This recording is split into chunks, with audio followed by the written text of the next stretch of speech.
Merde, vous êtes bien sûr sur Télévision Al Bayan que vous captez sur le numéro 193 du bouquet Canal+. Merci de suivre les Midi d'Al Bayan, émission commerciale conçue pour vous permettre d'accroître vos chiffres d'affaires. Nous allons continuer en parlant cette fois-ci donc d'immobilier.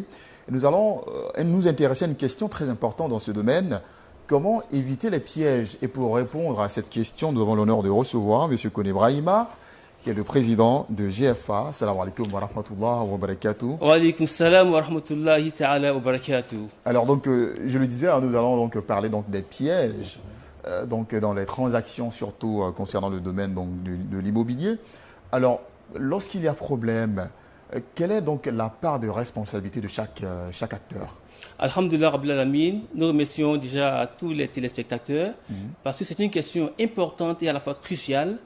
Mais avant, il faut remercier l'État de Côte d'Ivoire parce que de très loin, dans la sous-région, la Côte d'Ivoire a les meilleurs outils en termes de protection foncière. D'accord. Et la Côte d'Ivoire aussi, l'État, le ministère de la Construction fait beaucoup d'efforts pour sécuriser en tout cas les parcelles et les clients. Alors, la part des acteurs, c'est quoi? D'abord les promoteurs. Il y a les brebis galeuses, des gens qui prennent l'argent des clients alors qu'ils n'ont pas de parcelles sécurisées, ils n'ont pas d'offres sérieuses à donner aux clients et après ils disparaissent. Ça, c'est les brebis galeuses. D'accord. Secondo, il y a les acteurs de bonne foi qui se trompent de bonne foi. Comment cela peut se faire? C'est des promoteurs, des acteurs qui ont des projets en cours, mais des projets dont l'ACD n'est pas encore signé, l'arrêté d'approbation n'est pas signé. Alors, ils prennent le risque de collecter l'argent des Ivoiriens. Alors, et si le projet n'aboutit pas, les clients n'auront pas les parcelles. C'est comme quelqu'un qui s'inscrit à un concours, on vous donne vos convocations, mais attention, vous n'avez pas encore réussi au concours. Non. Quand je m'inscris au concours de l'ENA, je suis convoqué, je ne vais pas prendre ma convocation, je vais au village, je dis ok, je suis admis. Non, non, non. Je vais compétir d'abord. Alors, lorsque vous lancez votre projet d'approbation ou votre demande globale d'ACD, tant que le ministre ne signe pas et que vous collectez l'argent des Ivoiriens et que, in fine, le projet n'aboutit pas, alors ces clients vont se sentir grugés parce qu'ils ont payé et ils n'ont rien eu. Second aspect, c'est ceux qui font le dol. Le dol, c'est quoi? Ils ont des projets qui sont sûrs. Un ACD qui est signé, une approbation aussi qui est signée, il n'y a pas de problème. Mais en cours de chemin, il y a des litiges qui interviennent là-dessus. Lui, il ne communique pas avec les clients sur ces litiges. Il a une bonne connaissance des litiges sur l'ACD et sur l'approbation. Il ne communique pas, il se tait, il garde le silence et il prend l'argent des clients. Et le client qui s'engage, il voit une copie de l'ACD signée par le ministre, naturellement, il est rassuré. Et quand il continue la transaction, il a payé de l'argent, il attend d'avoir sa parcelle, il voit en fin de compte qu'il y a un litige là-dessus. Et en fin de compte, il y a, comment dirais-je, les clients eux-mêmes. Vous qui êtes les clients qui m'écoutez, les téléspectateurs, là où vous péchez, là où vous faites des erreurs, c'est que vous aimez toujours les choses bon marché. Tout ce qui est bon marché n'est pas forcément bon. Premier élément. Second élément, vous n'êtes pas diligent. Vous ne faites pas assez de vérification. Ayez la culture de vérifier. Parce qu'une transaction foncière, c'est beaucoup de millions. Alors, vous n'allez pas donner beaucoup de millions à un opérateur sans prendre le risque, le temps quand même de vérifier. Vous devez vérifier. Autre élément, vous aimez les raccourcis. Au lieu de payer les terrains avec les professionnels, vous préférez des individus, soit au village, dans un couloir. Alors que cet individu-là, il peut vendre sa parcelle à 1000 personnes et c'est bonjour le contentieux. Vous voyez? Donc, voici un peu la responsabilité des acteurs. D'accord. Alors, dites-nous, comment fait-on pour éviter tous ces pièges qu'on peut rencontrer dans le secteur? Alors, pour éviter ces pièges, voilà ce que nous recommandons GFA.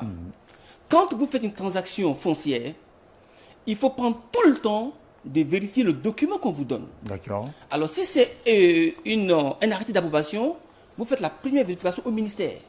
Vous partez au ministère, le ministère va vous dire si cette approbation, si c'est le ministre qui a signé oui ou non. Et si c'est vrai que le ministre a signé, le ministère vous dira est-ce qu'il y a un contentieux, soit latent ou bien pendant, sur ce document. Ensuite, il faut aller au cadastre. Parce que c'est le cadastre qui crée les titres fonciers. Le cadastre n'est pas lié à la construction, mais au ministère de l'économie et des finances. Il faut aller au cadastre pour savoir est-ce que ce lotissement-là, est-ce qu'il y a des titres fonciers qui seront créés là-dessus. Donc quand vous finissez toute cette démarche-là, franchement, vous êtes rassuré, vous pouvez faire vos transactions. D'accord. Est-ce que GFA donc, propose des solutions concrètes et spécifiques? Justement, le credo de GFA, c'est la sécurité foncière. Et pour cela, GFA, nous disons toujours à nos clients, quand vous voulez faire une transaction avec nous, prenez le soin de prendre déjà l'arrêté d'approbation qu'on vous donne, allez vérifier dans toutes les portes.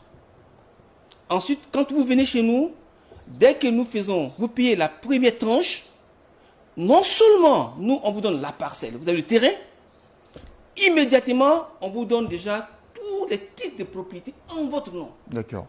Et donc, du coup, vous êtes garanti, vous êtes rassuré. D'accord. On aimerait vous poser plusieurs questions. Vous allez nous laisser vos contacts pour permettre à nos téléspectateurs donc, de vous approcher et partager avec vous leurs préoccupations. Ok, GFA est pour le fixe au 27, 22, 26, 71, 69. Et pour les mobiles, 07, 59, 15, 72, 65. Et enfin, 01, 71, 19, 24, 24. D'accord, c'était donc l'intervention de M. Koné Brahima, président de GFA, sur la question comment éviter les pièges. C'était donc lui également le tout dernier invité dans ce numéro de votre émission, La Midi d'Al-Bayan. Rappelez-vous que l'émission a été conçue spécialement pour vous accompagner dans vos différentes affaires, dans vos business. N'hésitez surtout pas à nous contacter donc à ce numéro qui s'affiche maintenant même au bas de votre écran. Le 27 22 40 et 59 96. Il y a également le 04 05 04 81 04 81. Nous avons été très ravis de partager ce moment en votre compagnie. C'est avec le même plaisir qu'on vous retrouve, Inch'Allah, pour d'autres numéros. Bonne journée. Assalamu alaikum wa rahmatullah wa barakatuh. Tout de suite, la régionale d'Al Bayan.